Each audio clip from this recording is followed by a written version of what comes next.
இனிமையான உலக மக்கள் அனைவரையும் யோகா நாகையின் சார்பாக வணக்கத்தை தெரிவித்து எப்போதும் போல பயிற்சியை கொடுத்துக்கிட்டு இருக்கோம். நீங்களும் இந்த பயிற்சிக்கு இசைந்து பெல்பட் நம்பிக்கை எங்களை ஆழ்ந்து சந்தோஷம் ஆக்கிட்டீர்கள். எந்த மாற்றமும் இல்லை. இப்போது உங்களுக்கு கொடுக்கக்கூடிய ஆசனம் ஜானு சரசாசனம். இதுக்கு முன்னாடி ஒரு சில வரிகளை நான் சொல்ல விரும்புறேன். வேற ஒண்ணும் கிடையாது.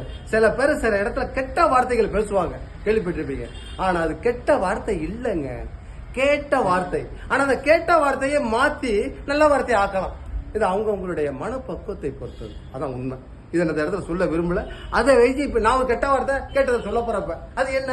அது இருந்தா இது இல்ல, இது இருந்தா அது இல்ல, அதுவும் இதுவும் சேர்ந்து இருந்தால் அவனுக்கு அங்க இடமில்லை என்று சொல்லி பயிற்சியை தொடங்கும் நிலையில் எனக்கு ஆஞ்சநேயர் பலம் வேண்டும் என்று சொன்னால் எல்லாம் யோகாக்குள்ள இருக்குங்க.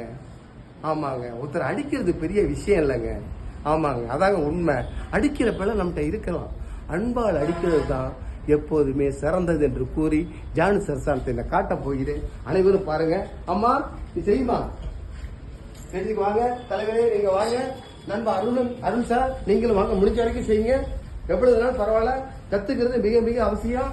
மேல கையை தூக்கி வணங்கி மேல முதல்ல வானத்தை பாருங்க. மூச்சால அப்படியே இந்த காலை பார்த்து வயிற லேசா இழுத்து முதல்ல காலு விரல கையால பிடிக்க முயற்சி பண்ணுங்க. தலைவர் ஞாபகம் வச்சுங்க, 80க்கு வந்துட்டாரு. இன்னும் 20 இருக்கு. தலையை கொண்டு வச்சுட்டாருன்னு வச்சுக்க, அவருக்கு முழு நிலை. இன்றைக்கே செய்யணும்னு ஆசைப்படக்கூடாது. இது ஒரு 5-10 எண்ணிக்கை ஆரம்பத்துல செய்யுங்க.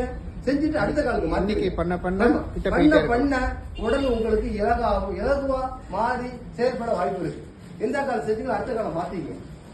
ஆசனத்தின் பேரு ஜானு சரசாசனம். அப்படியே இந்த இடத்துல கையை கொண்டு கவி, இன்னும் சொல்ல போனா கையை மாலையாக்கி கால் விரல போடலாம். அப்படி போட்டீங்கன்னு வச்சுக்க, நல்ல பலன் ஏற்பட வாய்ப்பு இருக்கு. கல்லீரல், மண்ணீரல், கணையம், இடுப்பு, வயிறு எல்லாமே சூப்பரா வேலை செய்ய வாய்ப்பு இருக்கு. ஆனா யோகாவை மட்டும் குளித்து விட்டு வெறும் வயிற்றுல தாங்க செய்யணும். இதுல எந்த மாற்றம் இல்ல. தொடர்ந்து செயல்படுங்க, பயிற்சியை தொடருங்க.